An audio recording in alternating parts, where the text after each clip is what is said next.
Pourquoi? Comment c'est possible? Comment c'est possible? Est-ce qu'ils sont le vrai hébreu? Parce que cet État d'Israël qui a été créé il n'y a pas longtemps, en 1945 ou 48, je ne me rappelle plus, comment est-ce que ça peut être le vrai Israël? Comment est-ce possible? Comment est-ce possible que Moïse pouvait être blanc? Comment est-ce possible Moïse qui était reconnu comme étant le fils ou le neveu de Pharaon, qui était noir, mais lui qui était blanc? Comment est-ce que c'est possible, chers amis? À un moment donné, posons-nous des questions. Et vous verrez dans les églises, il y a un Jésus blanc qui est là, et le pasteur qui est soi-disant docteur en théologie, et il est là. Donc c'est un système qui a été mis en place déjà pour dégager, c'est-à-dire que pour nous enlever ce qui est des réels dans nos têtes. Et ils ont réussi leur pari. Mais ce que j'aime en Dieu, même quand tout le peuple est corrompu, il garde toujours un reste par lequel il va redémarrer encore, il va donner de l'envol à son peuple.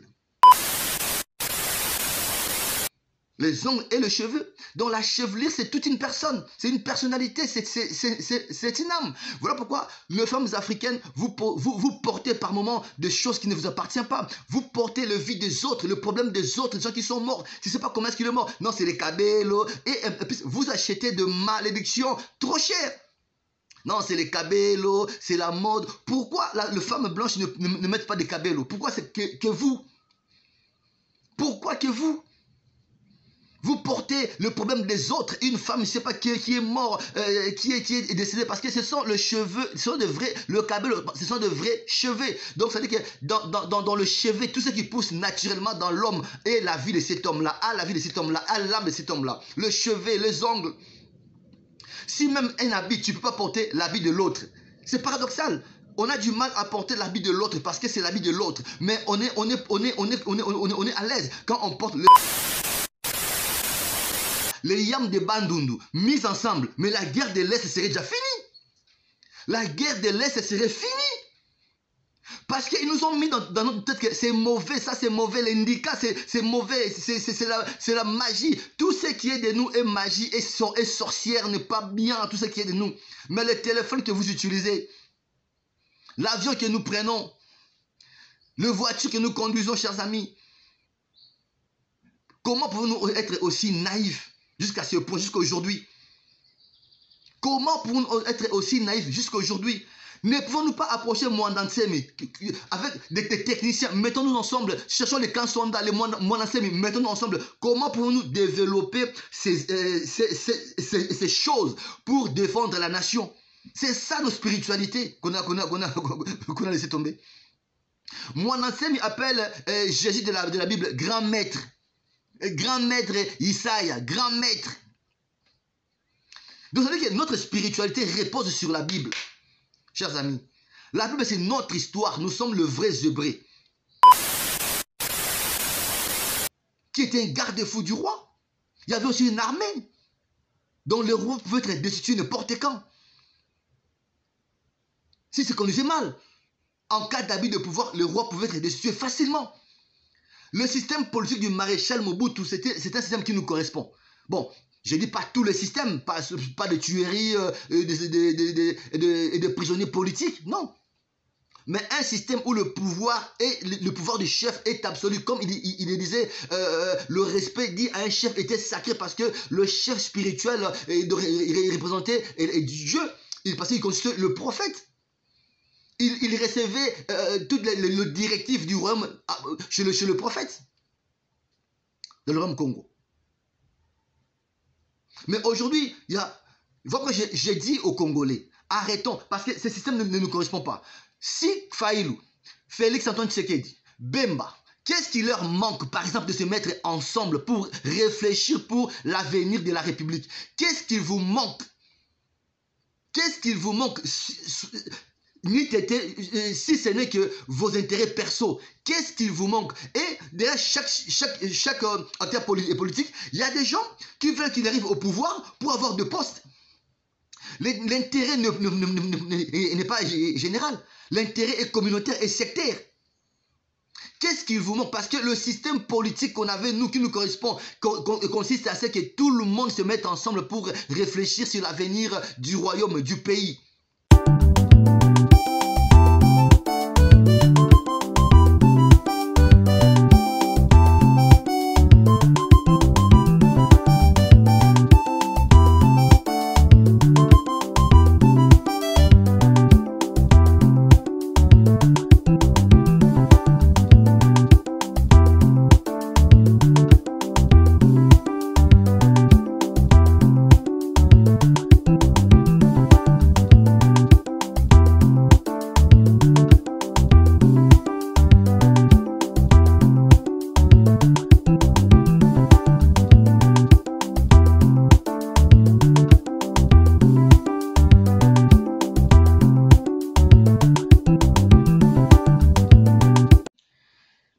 chers amis, bonjour. Le plaisir est pour moi de vous savoir encore très nombreux devant vos postes dans le cadre de notre émission Chronique africaine. La Chronique africaine, c'est une émission justement qui va aborder les problématiques africaines. Pourquoi l'Afrique n'avance pas? Le plus vieux monde qui puisse exister, mais n'avance pas. C'est quoi cette maladie? Pourquoi ces freinages? Vous savez, comme vous savez, une chronique, c'est une maladie qui se développe très lentement et qui perdure et qui reste très longtemps. Donc, il faut faire un bon diagnostic et puis localiser, déjà identifier cette maladie, la localiser et trouver un traitement adéquat et efficace pour éradiquer cette maladie. L'Afrique souffre depuis un certain moment.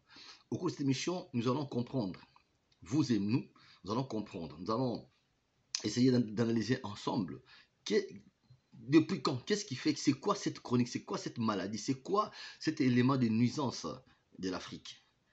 Donc, soyez branchés. Je vais vous demander de partager massivement cette émission et de vous abonner sur notre chaîne. Avant toute chose, je vais ceci. Kongo ya makipa vita ye, Kongo ya panzinga kuvunanga, Kongo ya papa lukeni ye, Kongo ya babe na Kongo ye, Kongo ya ne mwanda nsemi ye, Kongo na biso monene, Kongo ye kuzunga Kongo, eloba nkudidango yo ye. Konga Kongo ye, tobeleli yo, tukufi pemingi ye. So, Bajoli Bamama, Amoka Congo, Yonde, Yano Yasukae, Nomakambo Naliso. Merci beaucoup à notre ami réalisateur, M. Kokissa, et à notre caméraman, M. Joël Ngabou. Merci à vous pour ce merveilleux travail. Aujourd'hui, comme je le disais tantôt, nous allons poser les décors. Nous allons parler de l'Afrique en général. Aujourd'hui, ce premier numéro va plus consister, on va parler un peu du mal de l'Afrique en général, et puis nous allons un peu toucher sur la République démocratique du Congo en particulier, parce qu'en fait, nous avons des éléments sur ces pays. Après la République démocratique du Congo, nous allons prendre l'Empire du Mali, nous allons parler l'Empire Zoulou, nous allons essayer un peu d'aborder le problématique africain et nous allons aussi essayer de comprendre c'est quoi la cause, le mal du Congo, le mal au Mali, au Sénégal, en Côte d'Ivoire. Nous allons essayer un peu d'analyser, chers amis africains. Voilà pourquoi vos suggestions seront le bienvenu. Vos suggestions, vos propositions seront le bienvenu. Partagez et abonnez-vous massivement dans notre chaîne. Chers amis, l'Afrique, un continent paisible, où les gens vivaient paisiblement. Des rois, des grands royaumes, civilisés, avancés, où les rois n'étaient pas des cons, des sages, avec des systèmes politiques bien assis, avec des spiritualités. À chaque coin de l'Afrique, il y avait une spiritualité. Au Royaume Congo, il y avait une spiritualité. Au Mali, il y avait une spiritualité. Au Sud, il y avait une spiritualité. Mais qu'est-ce qui a fait que, comme le dit dans la Bible, un livre spirituel, qui courait bien, qui t'a arrêté? Nous allons essayer de voir, d'analyser, de chercher, de comprendre quand est-ce que l'Afrique est arrêtée. Parce que l'Afrique a avancé, ça il faut qu'on se le dise. Qui nous a arrêtés en fait? Alors, selon moi, d'après nos recherches, la première des choses, parce que vous savez, pour arrêter un peuple, il faut utiliser des armes. Le mal de l'Afrique, plus précisément du royaume Congo, dont je suis l'originaire, a commencé en 1482, à l'arrivée de Diego Cao. Déjà, un Diego Cao, écoutez très bien, chers amis, la mauvaise foi qui a été mise en place. Un Diego Cao qui vient en Afrique, qui s'arrête à l'embouchure du fleuve Congo. Mais aujourd'hui, il est dit que c'est lui qui a découvert l'embouchure du fleuve Congo. Comment voulez-vous comprendre? Découvrir un territoire habité. Il serait la première personne à avoir foulé le pied sur cet endroit. Oh ben on aurait dit c'est lui qui a découvert. Mais imaginez-vous que cette logique, cette théorie nous a été enseignée à l'école. Un pays où il y avait des éminents professeurs d'histoire, mais on nous dit que c'est Diego Cao qui a découvert l'embouchure du fleuve Congo. Ce n'était qu'une parenthèse. Alors, le premier mot mal de l'Afrique, c'est l'arrivée des gens qui se sont invités eux-mêmes chez nous. Qui sont ces gens? C'est les colons. Mais qui sont venus, qui étaient des loups, mais qui se sont habillés en peau d'agneau. Ils se sont présentés comme des agneaux, comme des amis, comme des gens qui nous ramenaient un bien-être. Mais pourtant, le bien-être, il y en avait en Afrique. Et le premier de ces mots-là, comme je l'ai dit, on ne sera pas très long, on va juste poser les décors qui va ensuite nous permettre justement d'avancer dans cette émission. Le premier mot de l'Afrique, le premier mal de l'Afrique, c'est la religion, le christianisme. Le premier mal, je vais parler plus du royaume Congo. Un pays, chaque nation, comme je l'avais dit tantôt, chaque nation a une spiritualité. Et tous les domaines de la vie de cette nation, de cette république, d'un royaume, est basé sur la spiritualité. Voilà pourquoi vous verrez dans la Bible, je reviens toujours dans la Bible parce que la Bible étant un livre spirituel des Hébreux. La Bible, c'est un livre spirituel des Hébreux de l'Afrique parce que la Bible relate l'histoire des Africains. Je le précise bien. Je ne veux pas ici qu'on donne une connotation athéiste à ma théorie en fait. La Bible, c'est un livre spirituel, un livre inspiré de Tata Nzambe Mpungu, du Dieu Tout-Puissant. Alors, quand ces gens sont arrivés, ils ont trouvé qu'il n'y avait pas possibilité parce qu'en fait, par exemple, ils ne le disent pas. Au royaume Congo, avant que les colons ne puissent entrer au royaume Congo, ils ont fait 4 tours. Parce que ce n'était pas possible. C'était un royaume blindé avec une armée solide. Ils n'ont pas su entrer. C'était barricadé. Ils ont trouvé des systèmes de corruption. Ils ont trouvé les âmes faibles.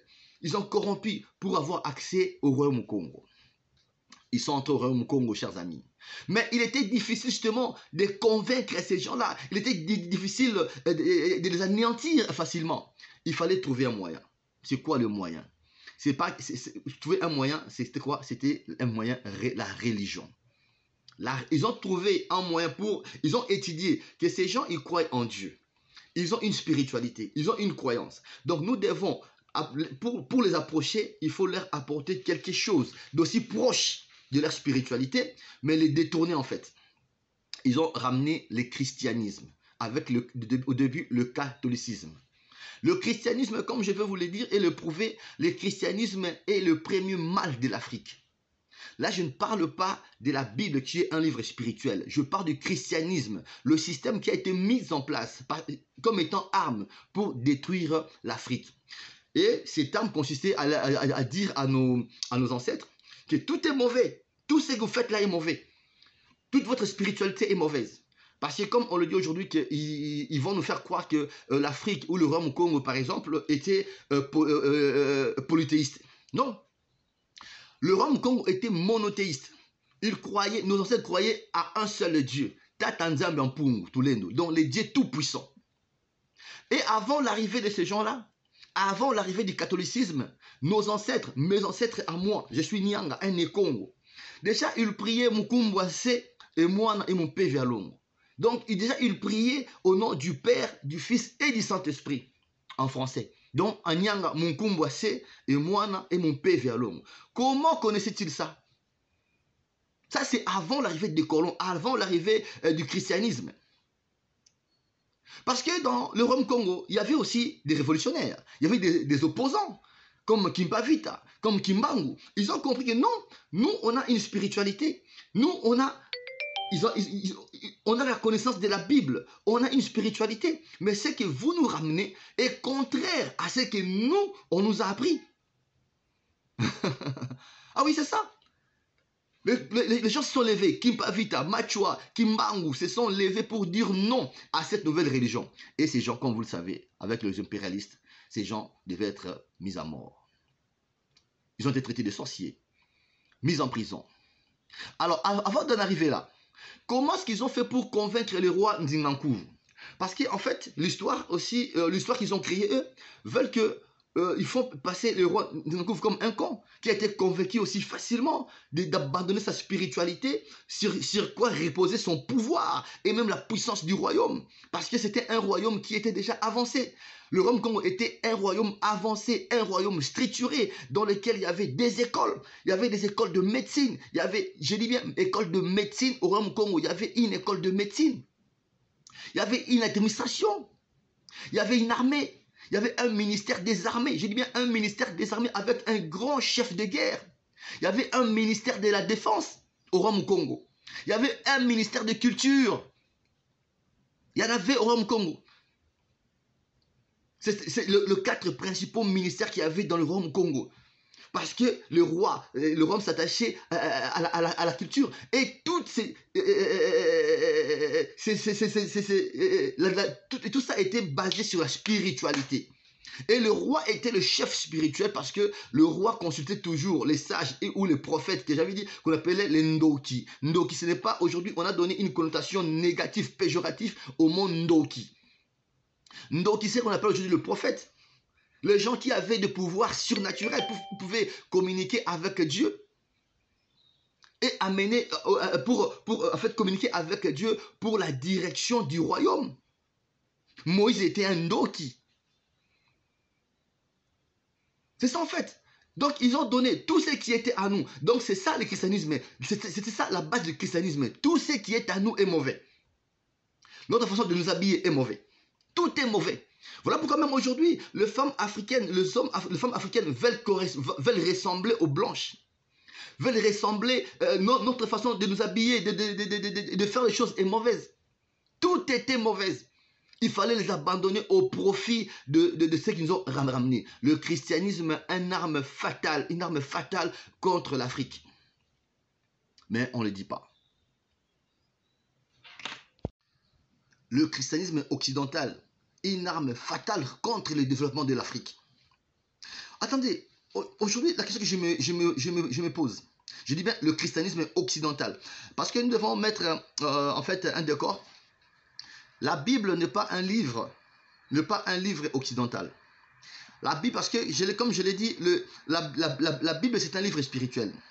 Parce que quand ils sont arrivés avec leur Bible, ils ont trouvé déjà au royaume Congo, il y avait des papyrus qu'on appelait les Diasonica.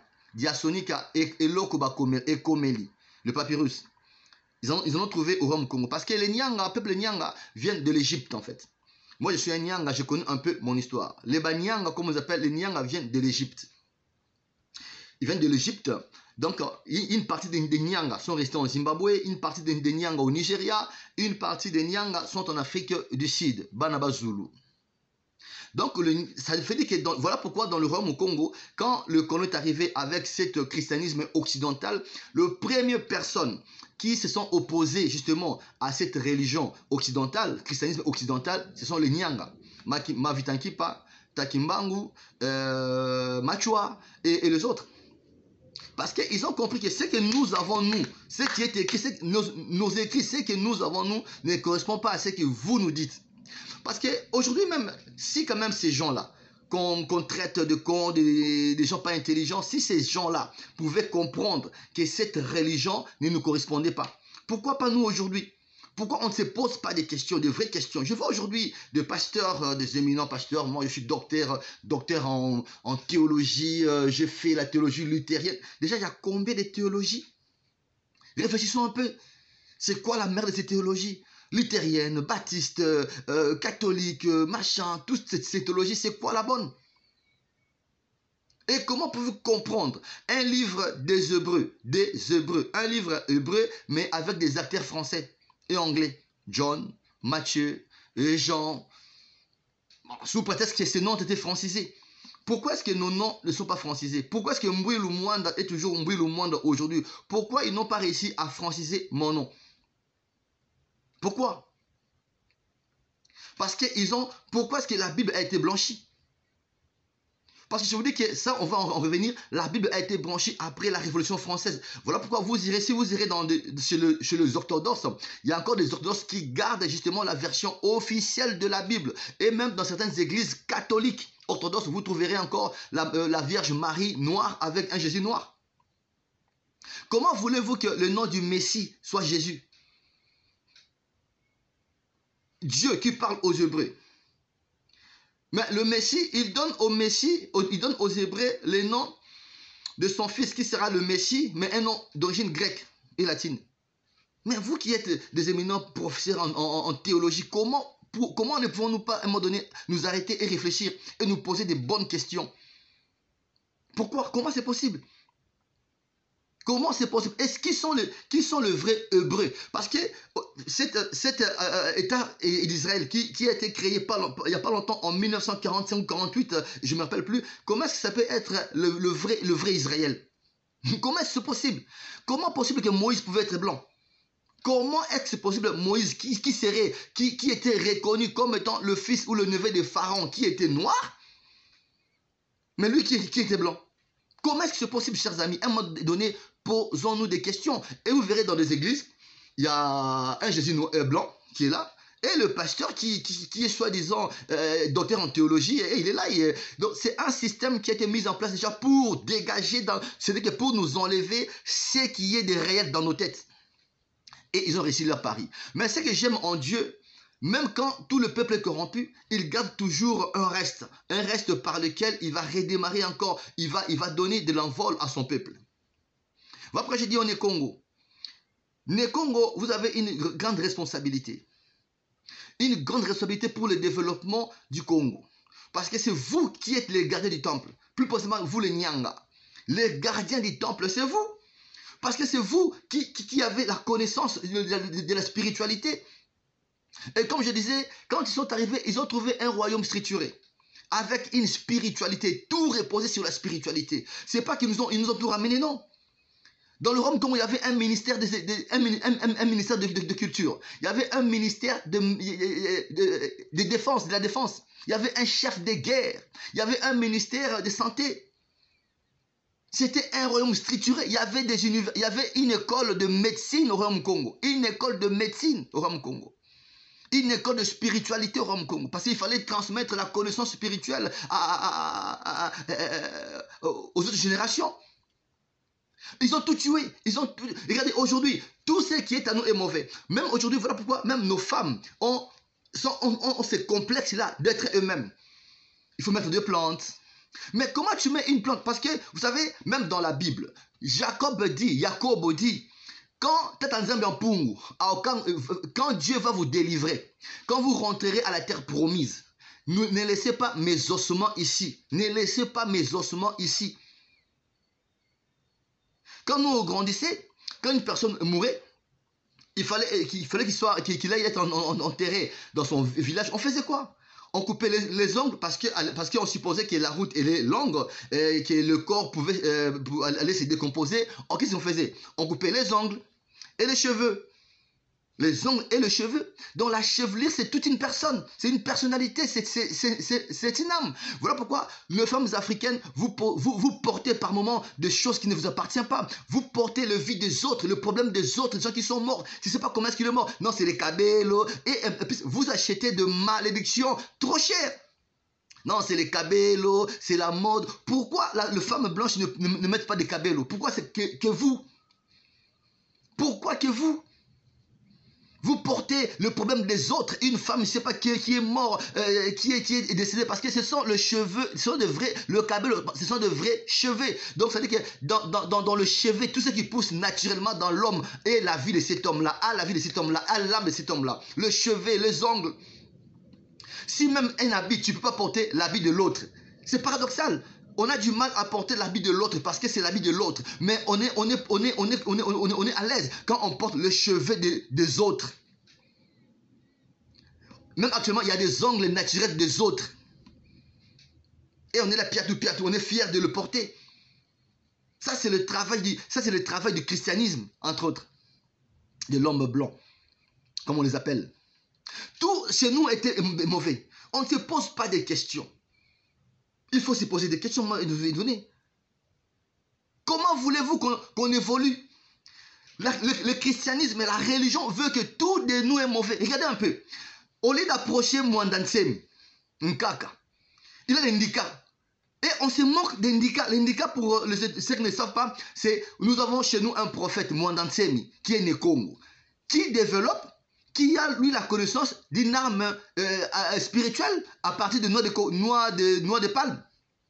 Imaginez-vous qu'on approchait Mwandansemi, qu'il nous explique le phénomène Indika pour le développer, pour le moderniser. Imaginez-vous approcher nos frères Elouba, ils sont les Kansonda.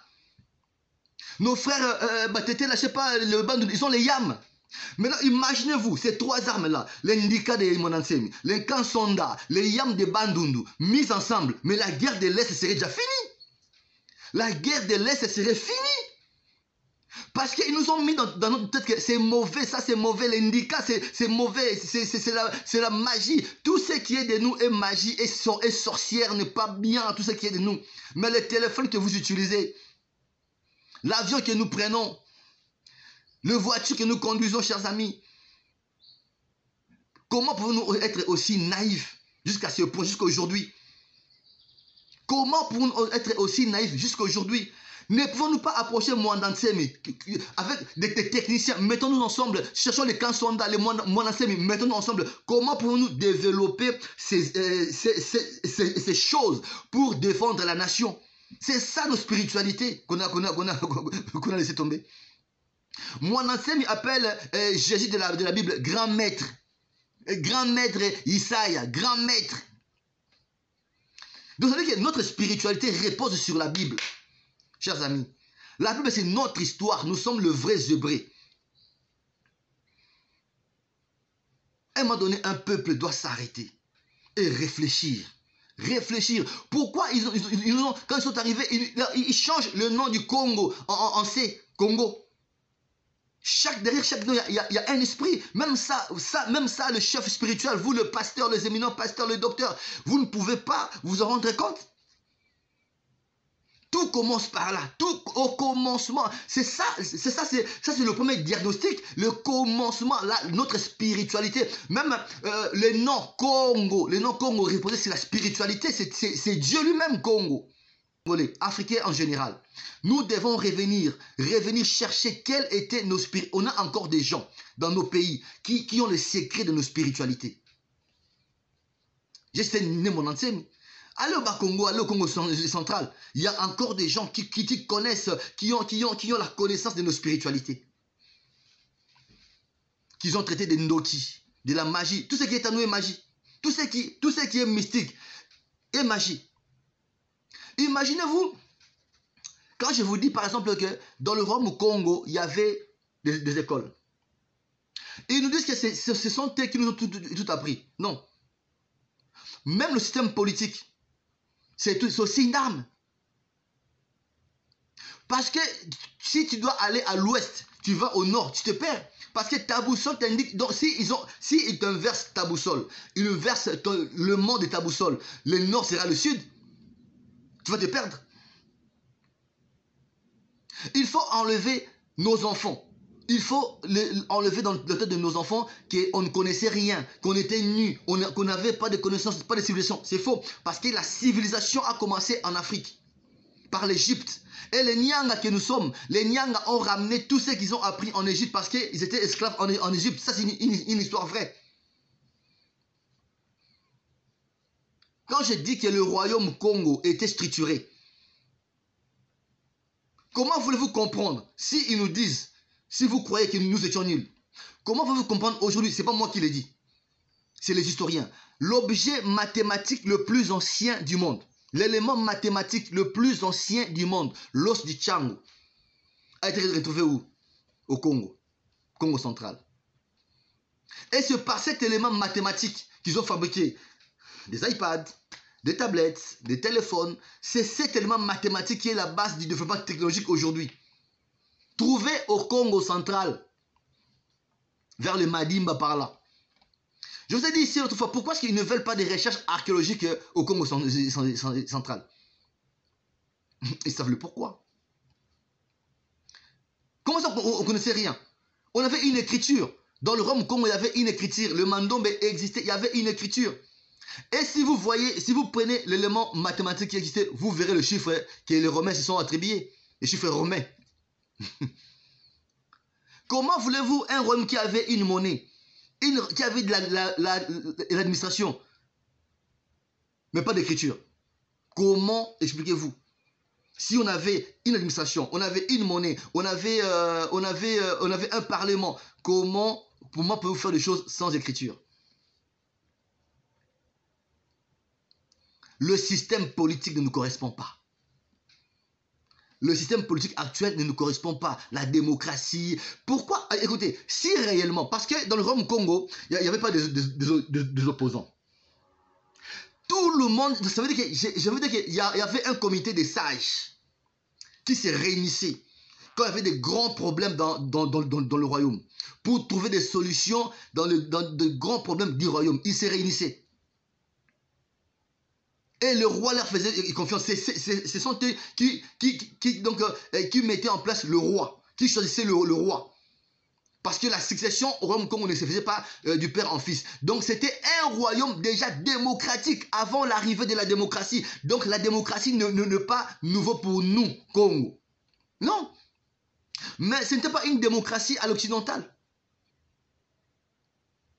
Ce n'était pas une démocratie à l'occidental. Voilà pourquoi le régime du maréchal Mobutu était un régime qui s'approchait, qui était proche du système politique du Royaume Congo. Un seul chef qui décidait. Le roi avait le plein pouvoir de décider, mais il avait un garde-fou, il était entouré des sages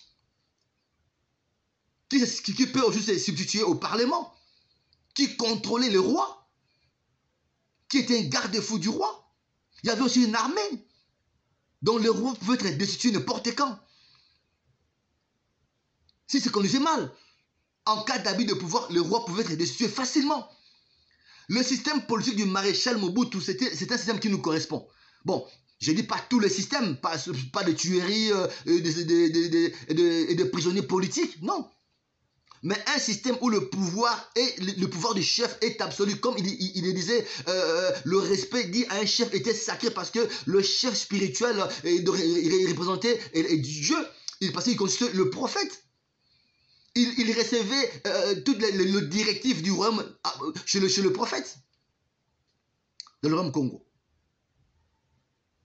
Mais aujourd'hui, voilà que j'ai dit aux Congolais, arrêtons, parce que ce système ne nous correspond pas. Si Faïlou, Félix Antoine Tshisekedi, Bemba, qu'est-ce qui leur manque, par exemple, de se mettre ensemble pour réfléchir pour l'avenir de la République? Qu'est-ce qu'il vous manque? Qu'est-ce qu'il vous manque? Si ce n'est que vos intérêts perso, qu'est-ce qu'il vous manque? Et derrière chaque acteur politique, il y a des gens qui veulent qu'il arrive au pouvoir pour avoir de postes. L'intérêt n'est pas général. L'intérêt est communautaire et sectaire. Qu'est-ce qu'il vous manque? Parce que le système politique qu'on avait, nous, qui nous correspond, consiste à ce que tout le monde se mette ensemble pour réfléchir sur l'avenir du royaume, du pays. C'est ça, notre système politique. Et le système que nous avons là actuellement, c'est une arme fatale qui va nous détruire, qui va continuer à nous détruire, chers amis. Nous devons abolir déjà, premièrement, cette constitution. Ça ne nous correspond pas. Ça ne nous correspond pas, cette constitution, parce que ça va continuer à nous tuer. Chers amis, c'est un mauvais système politique, ça ne nous correspond pas. Et ce système politique a tout détruit. La jeunesse, elle a tout détruit, même la jeunesse. Aujourd'hui, il y a quoi dans de jeunesse? Il y a le Kuruna, Ujana, il y a tout ça. La jeunesse est morte, la culture est morte. Tout est par terre. Tout est par terre. Oh, la jeunesse, c'est l'avenir de demain. Et maintenant, posons-nous la question de savoir, c'est quoi l'avenir du Congo demain? C'est quoi l'avenir de l'Afrique demain? Si toute la jeunesse est morte, la jeunesse est pourrie, la relève, c'est quoi la relève demain? Ça, ce sont des questions qu'on ne fait pas attention à ça. Mais écoutez, les études sont par terre au Congo. Maintenant, réfléchissons.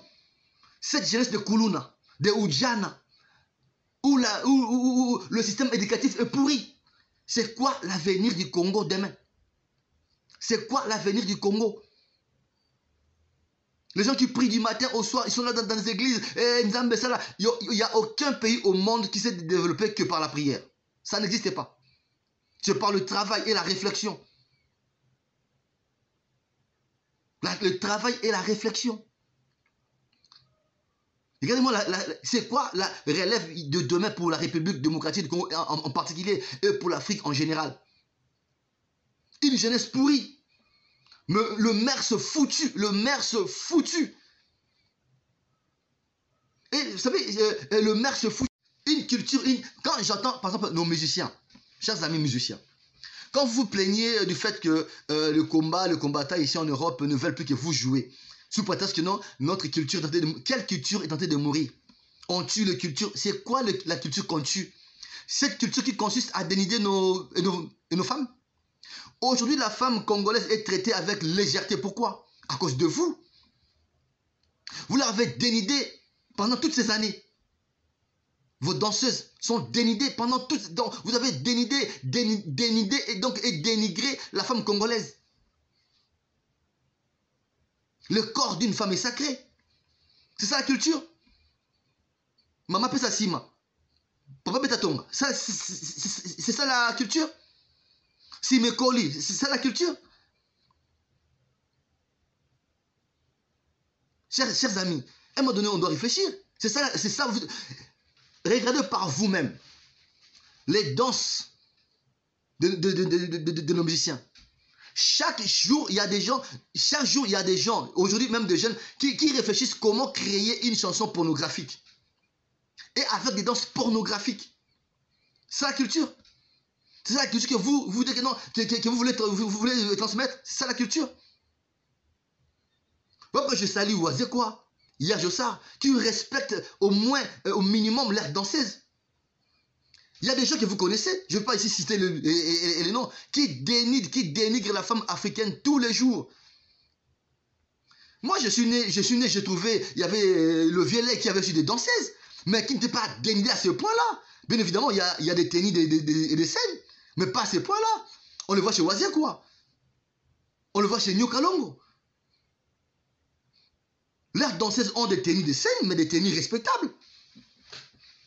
Mais vous autres, les ambassadeurs de la paix, vous autres, les ambassadeurs de culture, c'est quoi cette culture que vous plaignez qu'on tue la culture, où on voit des danses pornographiques tous les jours? C'est la culture dont vous nous parlez.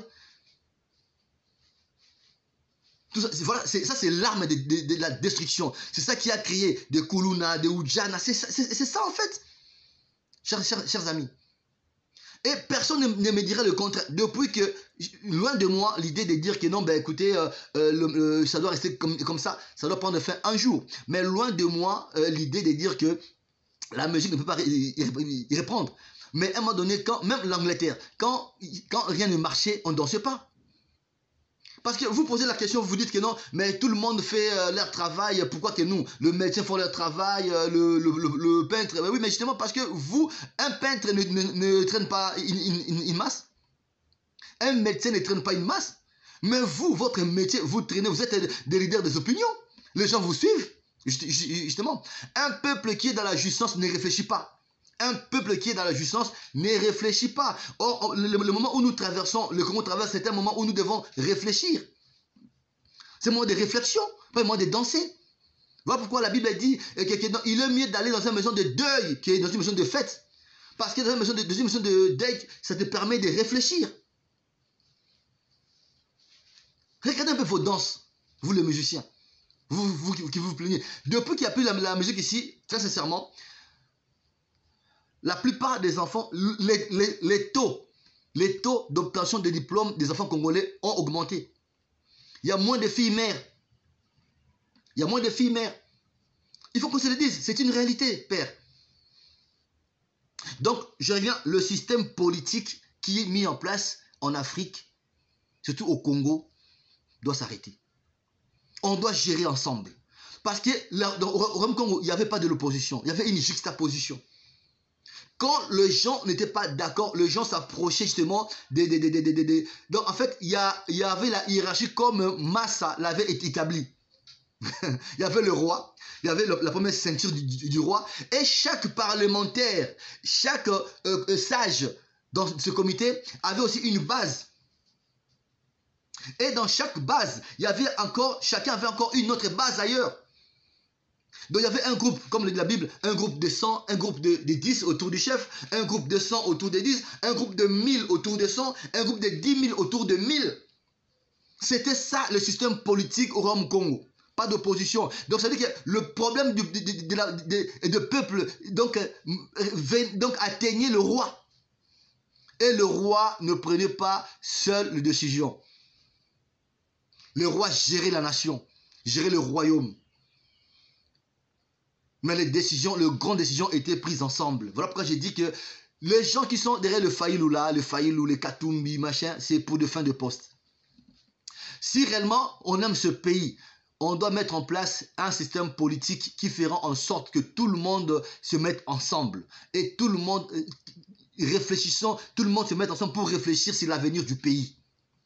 Si Fayilou veut le bien du Congo, si Katumbi veut le bien du Congo, que Katumbi ramène ses idées autour de Félix, que Fayilou ramène ses idées autour de Félix, que Bemba ramène ses idées autour de Félix, Kabila, s'il en a, bon, je ne sais pas s'il peut en avoir et Kabila parce qu'après 18 ans, je ne sais pas si aujourd'hui il s'est reconverti, s'il peut avoir de bonnes idées, il peut aussi le ramener chez Félix. Et tous ces grands acteurs politiques doivent s'asseoir et mettre en place un nouveau système politique qui ne va pas correspondre. Parce que j'ai vu Fayilou, par exemple, pendant la campagne électorale, quand il a été ballotté par Kabila. Il fait appel à la communauté internationale. Qu'est-ce que voulez-vous qu'ils fassent? Ils vont faire quoi? Ils vont faire quoi? Ils vont faire quoi, cette communauté internationale? Ils vont faire quoi? C'est ça qui est triste.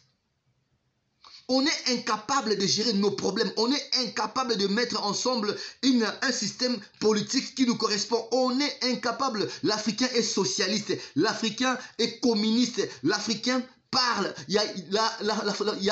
Comment ça s'appelle? L'Africain discute. C'est ça qui nous manque, chers amis. Donc aujourd'hui, nous allons nous arrêter là. On a posé de base. Ce qui tue l'Afrique, c'est le système, c'est d'abord la religion et le système politique. C'est des choses. Ce sont des choses qui nous tuent. Ça tue l'Afrique. Ça nous tue, ça tue l'Afrique. Nous devons nous réveiller, chers amis. Réveillons-nous et prenons-nous en charge. Merci de nous avoir supportés pendant ces 40 minutes. Je vous donne rendez-vous la prochaine fois dans Chronique africaine. Que la paix de Yahvé, de Yah, vous soit donnée. Au nom de Issa, Yah. Au revoir.